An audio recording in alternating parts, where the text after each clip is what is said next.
का मकसद भारत की शांति को भंग करना था। इस साजिश का मास्टरमाइंड था एक शख्स जो अपनी क्रूरता और चालाकी के लिए कुख्यात था। उसने कई मासूम जिंदगियों को लीलने वाले आतंकी हमलों की योजना बनाई थी। भारतीय खुफिया एजेंसियां बरसों से उसकी तलाश में थीं, हर सुराग पर नजर रखे हुए थीं, लेकिन वो हर बार धुएं की तरह गायब हो जाता था। फिर एक दिन खुफिया विभाग को एक अहम जानकारी मिली। उनके सूत्रों ने बताया कि वह मास्टरमाइंड अब भारत में ही कहीं छुपा हुआ है। ये खबर सुनकर सुरक्षा एजेंसियां हरकत में आ गईं।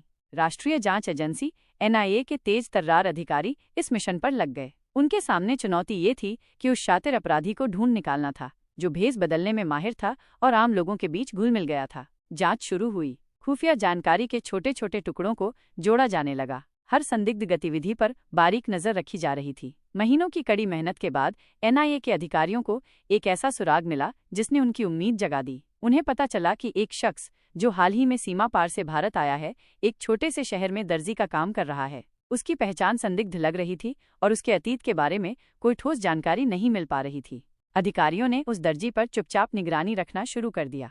वो दिन भर अपनी छोटी सी दुकान में कपड़े सिलता, ग्राहकों से बात करता और एक सामान्य जिंदगी जीता हुआ दिखता था। लेकिन NIA के प्रशिक्षित अधिकारियों की नजरें धोखा नहीं खा सकती थीं। उन्हें उस दर्जी के हाव भाव, उसकी बातों के लहजे और उसकी छिपती हुई नजरों में कुछ ऐसा महसूस हुआ जो सामान्य नहीं था।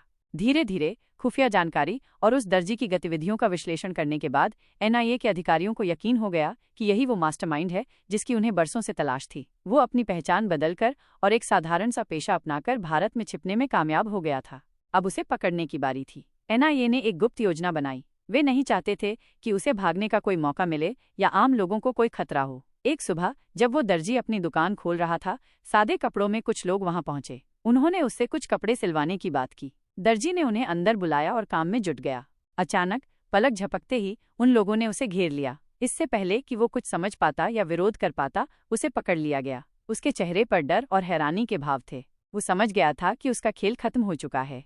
NIA के अधिकारी उसे सुरक्षित स्थान पर ले गए। पूछताछ में धीरे धीरे उस आतंकी हमले के मास्टरमाइंड के सारे राज खुलने लगे। उसने कबूल किया कि वो भारत में एक बड़े हमले की साजिश रच रहा था और दर्जी बनकर यहाँ इसलिए छुपा था ताकि किसी को उस पर शक न हो। उसकी गिरफ्तारी भारतीय सुरक्षा एजेंसियों के लिए एक बड़ी सफलता थी। यह साबित करता था कि कानून के हाथ कितने लंबे होते हैं और अपराधियों को आखिरकार पकड़ा ही जाता है, चाहे वे कितने भी छिपने की कोशिश करें। उस दर्जी के रूप में छिपे आतंकी के पकड़े जाने की खबर पूरे देश में फैल गई, जिससे लोगों ने राहत की सांस ली और सुरक्षा एजेंसियों की प्रशंसा की। ये कहानी एक बार फिर याद दिलाती है कि हमारी सुरक्षा के लिए अनगिनत लोग पर्दे के पीछे अपनी जान हथेली पर रखकर काम करते हैं।